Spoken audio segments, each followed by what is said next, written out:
Earlier this year, Manitoba had released that they had signed an intent letter with the federal government, with IRCC, in order to apply for extension for work permits for the folks who had applied for Manitoba's EOI. There were a lot of people who had applied for Manitoba's expression of interest, but due to high scores, they were not being invited.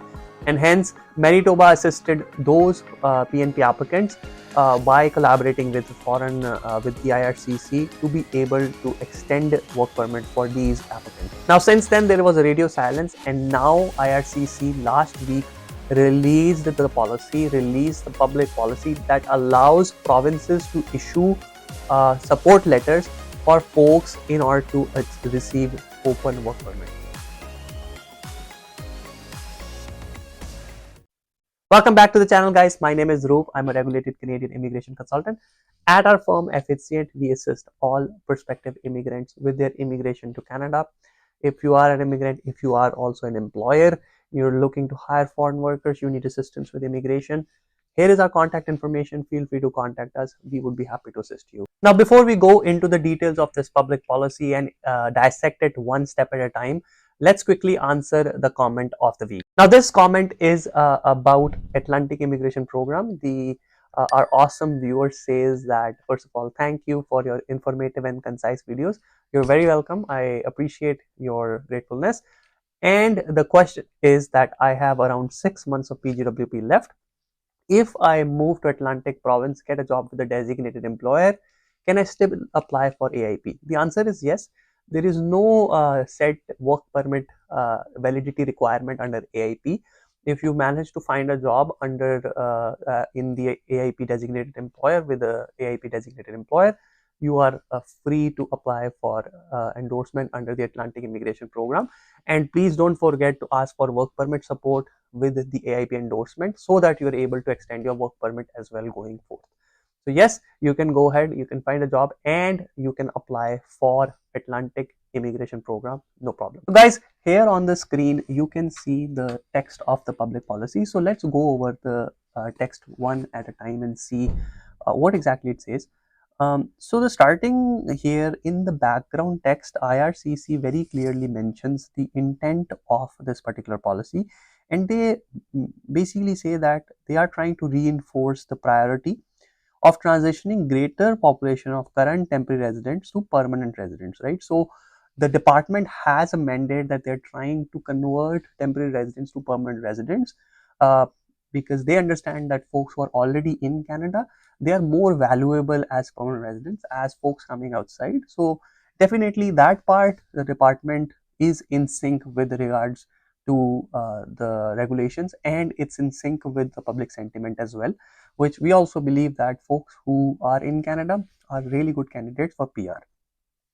Then, so here they say the department proposes to facilitate access to open work permit to this population via a time limited public policy. So guys, it's not closed work permit, not employer based. They are proposing open work permit. So the IRCC's public policy is that they are ready to give open work permits to all these folks. And thirdly, the population will be supported by the province or territory. So this is where the province steps in. They have given the discretion to the province to see folks who they want to support, to see the folks who they want to help, and hence you have seen that the province is going to play a very important role in this. And then it says will be issued letters to this effect by the respective province or territories. We will talk about these letters later in this video as well. So if we read the text of the public policy, this public policy pursuant to section 25(2) of the Immigration Act will allow eligible foreign nationals who hold an employment, offer a valid work permit or held a valid work permit which has expired as of May 7th, and a support letter from their province or territory they reside in, outlining their placement in an expression or of interest pool or other application inventory process, following an initial assessment of the candidate by the province to be issued an open work permit. So this is all the PNP applicants, and the important thing here is the May 7th date. So we will talk about this in detail. This date is sort of important when determining the eligibility for this policy. So now let's go on to the conditions, the eligibility requirements for this policy. So in total, there are three basic things. First is the status in Canada. Second is submission of the application for the open work permit under this policy. And the third thing is the documentary evidence and supporting stuff required to support this work permit application. And there's three different criteria that IRCC has set for three different cases. So we'll go over them one by one. So first case is that the foreign national already holds a valid work permit at the moment, and they are submitting an application for an open work permit. That is an application under this policy. And thirdly, they have provided with their application a support letter. So a letter of support that is issued by the province with where they are residing and where they intend to apply for PNP. They have an EOI or some other application under process. Province has outlined that that particular foreign national has been screened by the province, and it is in their best interest to give them the open work permit. So they issue you that support letter so that you can apply to IRCC. And thirdly, secondly, you also need a letter of employment from your current employer. So IRCC wants to know that you're currently employed, you're working. So this is another thing where they want you to be actively working in Canada to be able to apply under this policy. Now guys, just before we delve deep into this, this is a very initial draft of the policy. The detailed instructions by the province or by the IRCC are yet awaited. So from the initial eligibility draft, we are talking about our interpretation of eligibility. So just be sure that when the final details, final instructions come out, things may differ a little, but we'll go over this policy to go over the main requirements under this policy. Now this is the first case. So we have discussed about the person who already holds a valid work permit, is submitting an application under this policy, and they have a letter of support from the province, and they're actively working and have a letter of employment from their employer.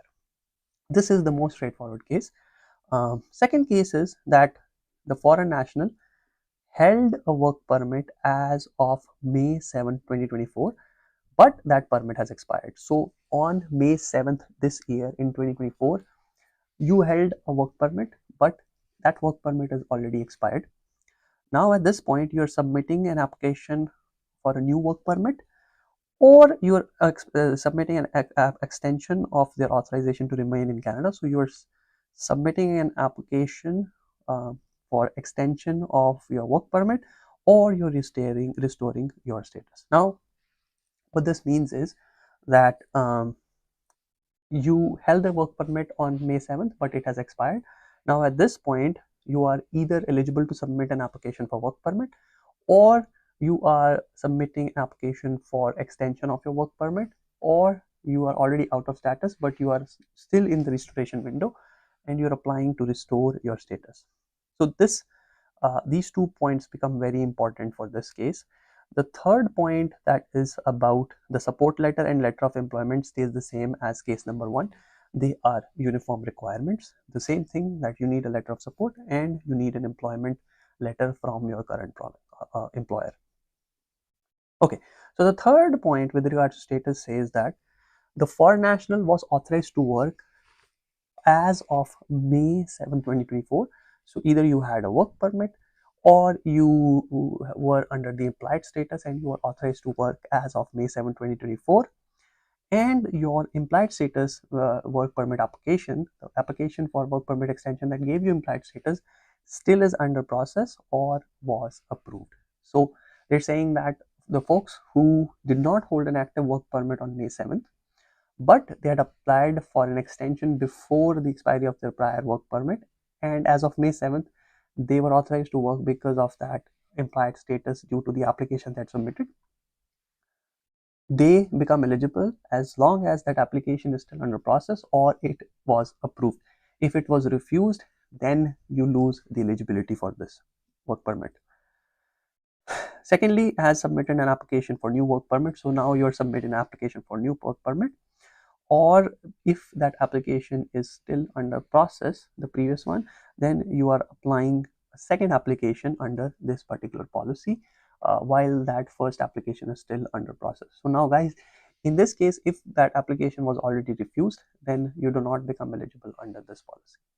And then third requirement is the same, a support letter is required and letter of employment is required from your current employer.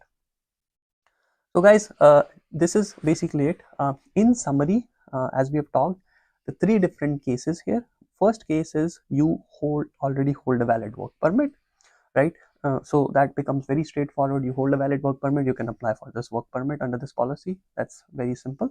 Secondly, you had a valid work permit, but it has expired, and at this point, you are either applying for a new work permit by some eligibility to apply for work permit. Maybe you applied for an extension and that extension gave you status, and then pursuant to that you can apply for another work permit under this policy, or your work permit has expired, you're out of status, but you're eligible to restore your status, so you can still apply under this policy. And thirdly, that your work permit expired before May 7th, but you had applied for an extension of work permit that gave you the authorization, that gave you the implied status, and that application is either still under process and you're applying for a new work permit now, or that application was approved and now you're applying for a new work permit. Now, if your application for implied that gave you the implied status was refused, then you do not meet the eligibility.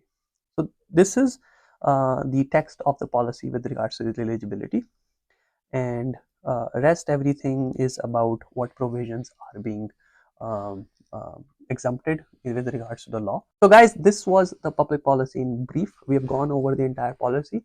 Now, as I've said before, we are still awaiting detailed instructions from IRCC, and also the provinces now need to make their own procedures, their own processes to issue the support letters to the foreign workers. How different provinces do that, that is up to them. But this is definitely a good indication from IRCC saying that, you know, we value the folks who are already here and we are here to support them. Now, they have not given blanket work permit extensions to everyone, and I think it's fair because they are trying to pinpoint folks that are important, and they are letting the provinces that are not operating at federal level but at a more regional level to make those specific decisions as to who should be granted those extensions as with regards to who they think is most valuable to them in terms of long-term staying here. That's it for this video, guys. If you like this video, please hit the like button, subscribe to the channel, and hit the bell icon so you are notified about any new video that we upload. Hopefully this video gave you a primer about the public policy, its eligibility, and as we get more instructions, we would update you guys as soon as possible. Thanks a lot for watching, guys, and I'll see you in the next video.